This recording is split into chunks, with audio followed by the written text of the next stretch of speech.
አሰላሙ አለይኩም ወራህመቱላሂ ወበረካቱ። የተወደዳችሁ እንዴት ቆያችሁን? የሰኔ 10 2017 ዓመተ ልደት ሚንበር ኸበር ጀመረ። የዕለቱ ሚንበር ኸበር የመራው ፋይዛ መሐመድ ከናንተ ከተመልካቾች ጋር ቆያለሁ። እስከ ፍጻሜው አብራችሁን እንድትዘልቁ በአክብሮት እየጋበዝኩ ለዕለቱ ከያዝናቸው ጉዳዮች መካከል አበይቱን አስቀድማለሁ። በዘንድሮ ዓመት 150,000 12ኛ ክፍል ተማሪዎች ፈተናውን በበይነ መረብ እንደሚወስዱ ትምህርት ሚኒስቴር አስታወቀ። የኢስላማዊ ትብብር ድርጅት ዋና ኃላፊ እስራኤል በኢራን ላይ የፈጸመችውን ጥቃት አወገዙ። ቢቢሲ እስራኤል በጋዛ በፍልስጤማውያን ላይ በምትፈጽመው ጥቃት የተጠና አድሏዊ ዘገባ ሲያሰራጭ መቆየቱን አዲስ ጥናት አጋለጠ። የሚሉት የሚንበር ኸበር አበይት ጉዳዮች ናቸው። አብራችሁን እንድትቆዩ በድጋሚ እየጋበዝን ወደ ቀዳሚው ኸበር አልፋለሁ።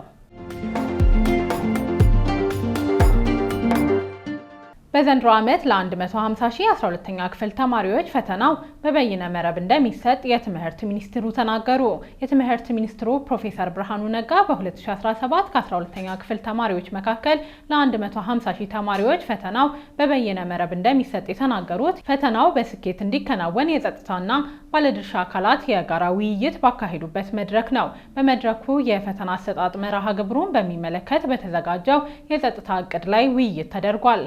ሆኖም ባለፉት 3 ዓመታት የ12ኛ ክፍል ፈተና በአግባቡ እንዲሰጥ የማድረግ ስራ ሲከናወን እንደነበር በማስታወስ የፈተና አሰጣጥ ችግሮችን በማረም ፈተናውን በተሻለ መልኩ ተደራሽ ለማድረግ በተከናወኑ ተግባራት አበረታች ውጤት መመዝገቡን አስረድተዋል። የኢትዮጵያ ፌዴራል ፖሊስ ኮሚሽነር ጀነራል ደመላሽ ገብረ ሚካኤል በበኩላቸው ከዚህ ቀደም በተሰጡ ፈተናዎች በርካታ ልምዶችን ማግኘት ተችሏል። ሀገር አቀፉን የ12ኛ ክፍል ፈተና ያለምንም ችግር እንዲሰጥ አስፈላጊውን ዝግጅት መደረጉንም አክለዋል። የትምህርት ሚኒስትር ዴኤታ አየለች እሸቴ በበኩላቸው በሀገር አቀፍ ፈተና የሚቀመጡ ተማሪዎች በማጠናከሪያ ትምህርት እውቀታቸውን እንዲያጎለብቱ ጥረት መደረጉን ገልጸዋል። በራሳቸው የሚተማመኑ ተማሪዎች የማፍራት ራዕይ ለማሳካት የተጀመሩ ጥረቶች ውጤት ማምጣት መጀመራቸውንም ሚኒስትር ዴኤታዋ ጠቁመዋል። የኢትዮጵያ ፌዴራል ፖሊስ የወንጀል መከላከል ጠቅላይ መምሪያ አዛዥ ምክትል ኮሚሽነር ጀነራል መላኩ ፋንታ የፈተናው የህትመት ስራን በሚመለከተው አካል ተጠናቆ አስፈላጊው ጥበቃ እየተደረገ መሆኑን አስረድተዋል። በትምህርት ሚኒስቴር ተመልምለው ፈተናውን ለመስጠት ብቁ የሆኑ መምህራንና ባለሙያዎችን ወደ ፈተና ቦታ ማድረስ በቀጣይ የሚከናወን ተግባር መሆኑን አብራርተዋል መባሉን ኢዜአ ዘግቧል።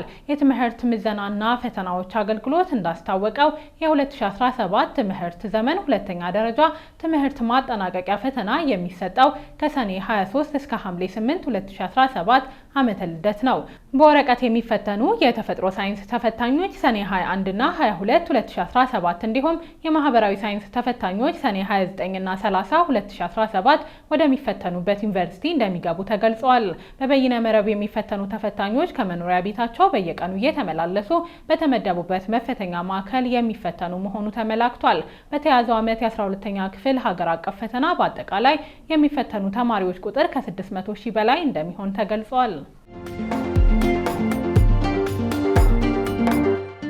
በወንጀል የተገኘ ንብረት ህጋዊ ማስመሰልና ሽብርተኝነትን በገንዘብ መርዳት ወንጀልን ለመከላከልና ለመቆጣጠር የቀረበ ማሻሻያ ረቂቅ አዋጅ ጸደቀ። የህዝብ ተወካዮች ምክር ቤት ዛሬ ማክሰኞ ሰኔ 10 2017 ዓመተ ልደት ባካሄደው 37ኛ መደበኛ ስብሰባው በወንጀል የተገኘ ንብረት ህጋዊ ማስመሰልና ሽብርተኝነትን በገንዘብ መርዳት ወንጀልን ለመከላከልና ለመቆጣጠር የቀረበውን ማሻሻያ ረቂቅ አዋጅ መርምሮ አጽድቋል። ምክር ቤቱ ረቂቅ አዋጁን ያጸደቀው የህግና ፍትህ ጉዳዮች ቋሚ ኮሚቴ ምክትል ሰብሳቢ አቶ ኢሳ ቦሩ የማሻሻያ ረቂቅ አዋጁን አስመልክቶ በኮሚቴው የተዘጋጀው ሪፖርት የውሳኔ ሀሳብ ለምክር ቤቱ አቅርበው ካደመጠ በኋላ ነው። ባቀረቡት የውሳኔ ሀሳብ ይህ የማሻሻያ አዋጅ በወንጀል ተግባር የተገኘ ገንዘብም ወይም ንብረትን ህጋዊ አስመስሎ ማቅረብና ሽብርተኝነትን በገንዘብ የመርዳት ወንጀል ድርጊትን ለመከላከልና ለመቆጣጠር በሚደረገው ዓለም አቀፍ ጥረት ላይ ኢትዮጵያ ያላትን ድርሻ በአግባቡ እንድትወጣ ሊያደርጋት የሚችል ነው ማለታቸው ተገልጿል።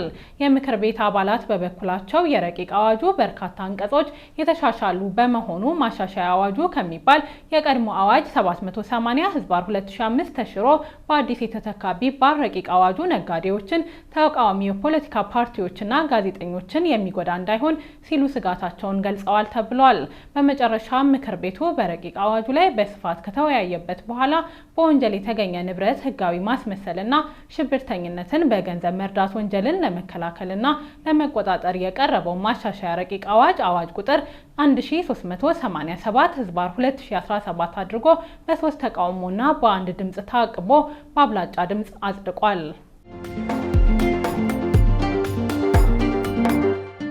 ቀጠናዊ የኃይል ትስስርን ለማጠናከር ያለመው አራተኛው የአፍሪራን ጉባኤ በአዲስ አበባ ተካሄደ።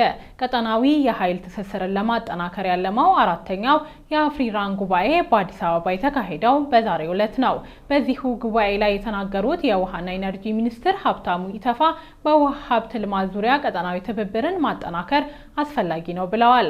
አክለውም ጉባኤው በቀጠናው ያለውን የውሃ ሀብት አጠቃቀምን በተመለከተ ጥናትና ምርምሮችን በማከናወን ፖሊሲዎችን ለማመላከት ከፍተኛ ሚና እንዳለው ገልጸዋል።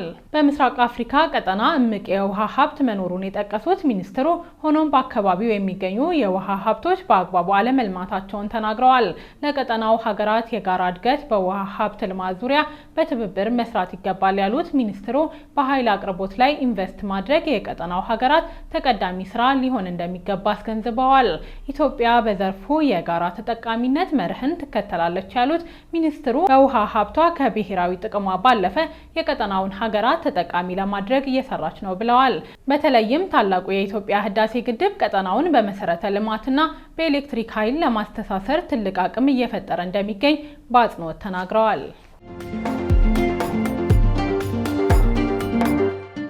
የብሔራዊ ቤተ መንግስት ሙዚየም ለህዝብ ክፍት ተደረገ። እድሳት ተደርጎለት ላለፉት 4 ወራት በሙከራ ስራ ላይ የቆየው የብሔራዊ ቤተ መንግስት ሙዚየም ከዛሬ ማክሰኞ ሰኔ 10 2017 ጀምሮ ለህዝብ ክፍት መደረጉ ታውቋል። ቤተ መንግስቱ ጥንታዊ ተሽከርካሪዎችና መካነ እንስሳትን ጨምሮ በውስጡ በርካታ ታሪካዊ ቅርሶችን የያዘ መሆኑ የተገለጸ ሲሆን ደረጃቸውን የጠበቁ ሬስቶራንቶችንና ስፓዎች ይገኙበታል። ሙዚየሙ ክፍት መደረጉን አስመልክተው የብሔራዊ ቤተ መንግስት ዋና አስተዳዳሪ አቶ ምትኩ ደሬሳ በሰጡት መግለጫ ቤተ መንግስቱ ኢትዮጵያን ከተረጂነት ለማላቀቅ ትልቅ ሚና እንዳለው ገልጸዋል። የብሔራዊ ቤተ መንግስቱ ሙዚየም ከማክሰኞ በስተቀር ሳምንቱን ሙሉ ከጠዋቱ 3 ሰዓት እስከ 11 ሰዓት ተኩል ለህዝብ ክፍት ይሆናል ያሉት ዋና አስተዳዳሪው ከጎብኚዎች የሚገኘው ገቢ በተለያዩ የሀገሪቱ ክፍሎች የሚገኙ ቀሪ ፕሮጀክቶችን ለማጠናቀቅ ያግዛል ብለዋል። የተወደዳችሁ አሁንም የተከታተላችሁ የምትገኙት ሚንበር ኸበርን ነው። አብራችሁን ስላላችሁ ደስ ይለናል። ለሚንበር ኸበር ጥቆማ ወይም አስተያየት ካላችሁ በአጭር የስልክ ቁጥር 9282 ላይ ብትልኩልን አጣርተን መልሰን ለእናንተው እናቀርባለን። የሚቀናችሁ ማህበራዊ ሚዲያ ከሆነ በሁሉም አማራጮች @ሚንበር ቲቪ ብላችሁ ብትፈልጉን ታገኙናላችሁ። ድረገጻችንን www.minbertv.com ብትጎበኙ ደግሞ አዳዲስ መረጃ ታገኛላችሁ። አሁን ደግሞ የዕለቱን አብይ ጉዳይ እናስታውሳችሁና እንመለስ። በዘንድሮ ዓመት 150,000 12ኛ ክፍል ተማሪዎች ፈተናውን በበይነ መረብ እንደሚወስዱ ትምህርት ሚኒስቴር አስታወቀ። የትምህርት ምዘናና ፈተናዎች አገልግሎት እንዳስታወቀው ደግሞ የ2017 ትምህርት ዘመን ሁለተኛ ደረጃ ትምህርት ማጠናቀቂያ ፈተና የሚሰጠው ከሰኔ 23 እስከ ሐምሌ 8 2017 ነው። ከቆይታ በኋላ የእስላማዊ ትብብር ድርጅት ዋና ኃላፊ እስራኤል በኢራን ላይ የፈጸመችውን ጥቃት አውግዘዋል። በዝርዝር እንመለስበታለን። ይጠብቁን። ቢቢሲ እስራኤል በጋዛ በፍልስጤማውያን ላይ በምትፈጽመው ጥቃት የተጠና አድሏዊ ዘገባ ሲያሰራጭ መቆየቱን አዲስ ጥናት አጋለጠ። አህመድ አብዱራህማን ዝርዝር አለው። መቀመጫውን እንግሊዝ ለንደን ያደረገው ብሪቲሽ ብሮድካስቲንግ ኮርፖሬሽን ቢቢሲ የእስራኤል ወታደሮች በጋዛ በፍልስጤማውያን ላይ የሚፈጽሙትን ጥቃት በተመለከተ በአሰራጫቸው ዘገባዎች የተጠና አድሏዊ አሰራር መከተሉን አዲስ ጥናት አጋልጧል። ጥናቱን ይፋ ያደረገው ዘ ሙስሊም ካውንስል ኦፍ ብሪቴን ሴንተር ፎር ሚዲያ ሞኒተሪንግ ይህን ማረጋገጥ የቻለው የሀገሪቱ ብሔራዊ ጣቢያ እስልምናንና ሙስሊሞችን በተመለከተ የሚሰሯቸው የዜና ይዘቶች ላይ ባደረገው ምርመራ መሆኑን ገልጿል። እንደ ተቋሙ መረጃ ከሆነ በዚህም ጣቢያው ያሰራጫቸው 35,000 ይዘቶች ላይ ምርመራ ተደርጓል። እንደ አውሮፓውያኑ አቆጣጠር ከጥቅምት 7 2023 እስከ ጥቅምት 6 2024 ባለው ጊዜ ውስጥ በተመረጡ 3873 መጣጥፎችና 32092 የቴሌቪዥን ይዘቶችን በመተንተን በተገኘው ውጤት ቢቢሲ ከእስራኤል ወገን ጉዳት ደርሶባቸዋል ለተባሉ ግለሰቦች ከፍልስጤማውያን ጋር በንጽጽር ሲቀመጥ በ4 እጥፍ ስሜት ኮርኳሪ ቃላትን ተጠቅሟል። በተጨማሪም ጅምላ ጭፍጨፋ የሚለውን አገላለጽ ከፍልስጤማውያን ይልቅ ከእስራኤል ወገን ጉዳት ደርሶባቸዋል ለተባሉት በ18 እጥፍ ጥቅም ላይ አውሏል።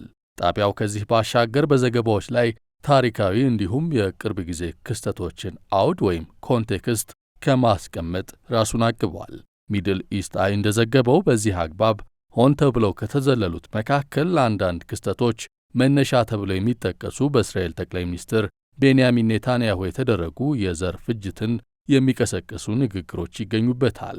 በተጨማሪም የፍልስጤሙ ሐማስ እንደ አውሮፓውያኑ አቆጣጠር ጥቅምት 7 2023 በእስራኤል ላይ የሰነዘረው ጥቃት በድረገጽ በተሰራጩ 40 በመቶ ዜናዎች ላይ ተደጋግሞ ሲጠቀስ የእስራኤል ወታደሮች የዌስት ባንክ፣ ጋዛና ምስራቅ ቁድስን ከ10 ዓመታት በላይ በወረራ መያዛቸው እንዲዘለል ተደርጓል። ከዜና ውጪ ቢቢሲ ሐማስን ጥቃት ለማውገዝ በማቀድ 38 ቃለ ምልልስ ያሰራጨ ሲሆን የእስራኤል ወታደሮች የፈጸሙትን ጥቃት ለማውገዝ ይህን ከማድረግ ተቆጥበዋል። የቢቢሲ ዜና አቅራቢዎች ጋዛ ከተማን ለመግለጽ የሚጠቀሙት በሐማስ ቁጥጥር ስር ያለችው በሚል እንደሆነ ያስታወሰው ጥናቱ የእስራኤል ወታደሮች ከግማሽ በላይ የሚሆነውን አካባቢ በወረራ ቢይዙትም ድርጊቱ እንዳልተፈጠረ በማድረግ ሽፋን ሳይሰጡት አልፈውታል። በቃለ ምልልሶች ላይ ከእስራኤል ወገን የቀረቡት 2350 ግለሰቦች ሲሆኑ ከፍልስጤም በኩል ቁጥሩ ከግማሽ በመቀነስ 1085 ሆኖ ተመዝግበዋል። ለጥናቱ ውጤት ምላሽ የሰጡት የቢቢሲ ቃል አቀባይ በጋዛ ዘገባዎች ላይ ጣቢያው ገለልተኛ ዘገባ ሲያሰራጭ መቆየቱን በመጥቀስ የተከላከሉ ቢሆንም የተደረገውን ምርመራ በአዎንታዊ ተቀብለን ሁሉንም ግብረ መልሶች እንገመግማለን ብለዋል።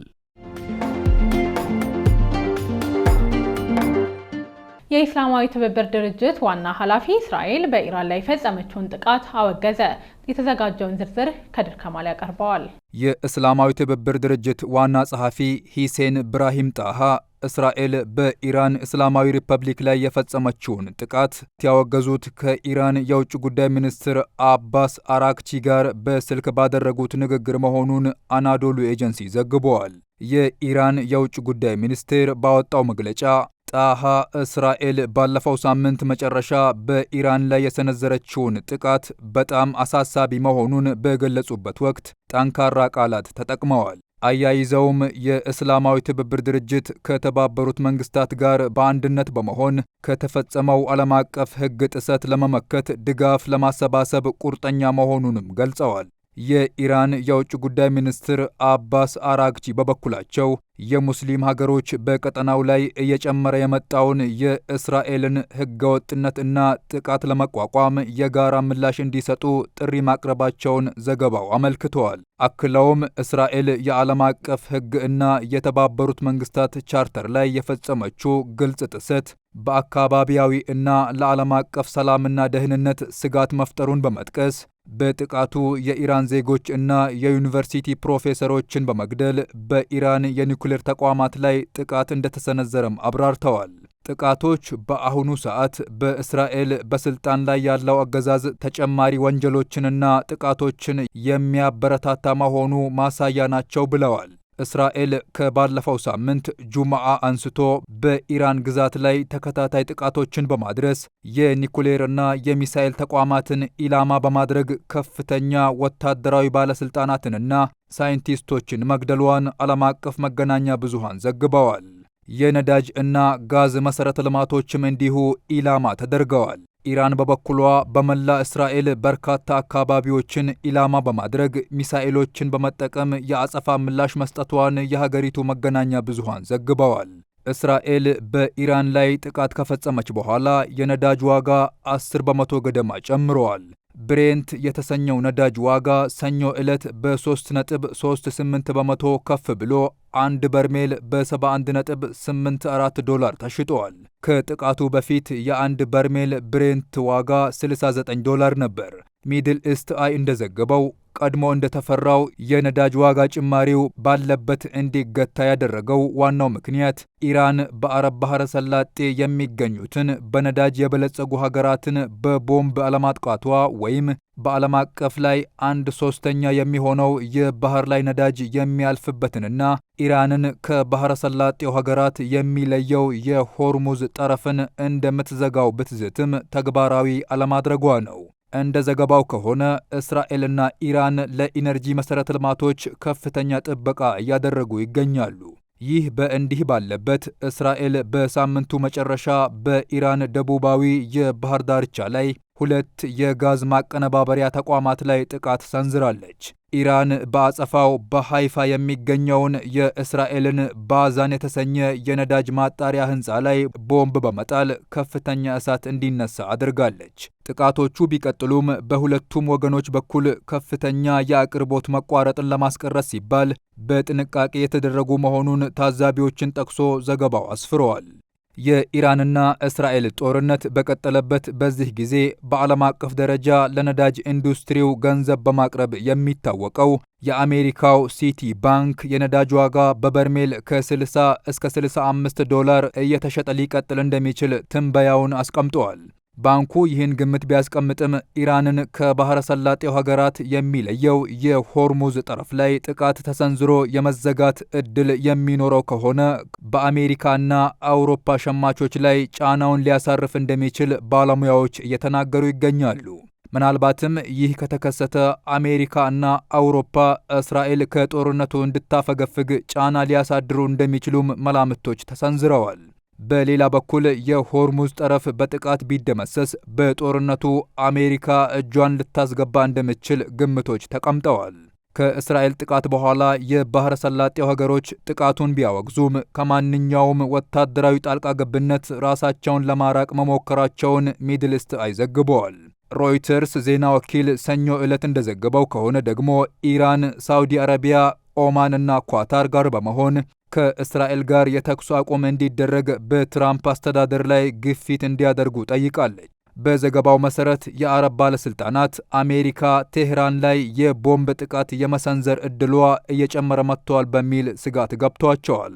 ዘገባው ይህን ቢልም የኢራን የውጭ ጉዳይ ሚኒስቴር ቃል አቀባይ ኢስማኤል ባጋይ የእስራኤል ጥቃት ያለ አሜሪካ ሊታሰብ የማይችል መሆኑን በመጥቀስ በሀገሪቱ ላይ ወቀሳ መሰንዘራቸውን ፕሬስ ቲቪ ዘግበዋል።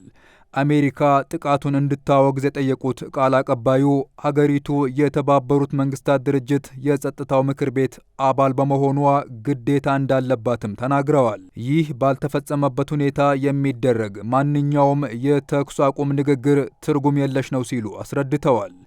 በርካታ ዓለም አቀፍ መገናኛ ብዙሃን ይዘዋቸው በወጡ ዘገባዎች በአሁኑ ሰዓት የአረብ ሀገሮች ባለስልጣናት አሜሪካ ከእስራኤል ጎን በመሰለፍ ቴህራን ላይ የቦምብ ጥቃት የመሰንዘር ዕድሏ እየጨመረ መጥቷል በሚል ስጋት ገብቷቸዋል። በ1980ዎቹ በኢራን ኢራቅ ጦርነት ወቅት የአሜሪካ የባህር ኃይል የኩዌት የነዳጅ ማጓጓዣ መርከቦችን ለመጠበቅ በሚል ጣልቃ በመግባቱ ከኢራን ጋር በቀጥታ ግጭት ውስጥ መግባቱንም ዘገባው አስታውሰዋል። ውድ ተመልካቾች ለዛሬ ያዘጋጀነው የሚንበር ኸበር በዚሁ ተጠናቀቀ።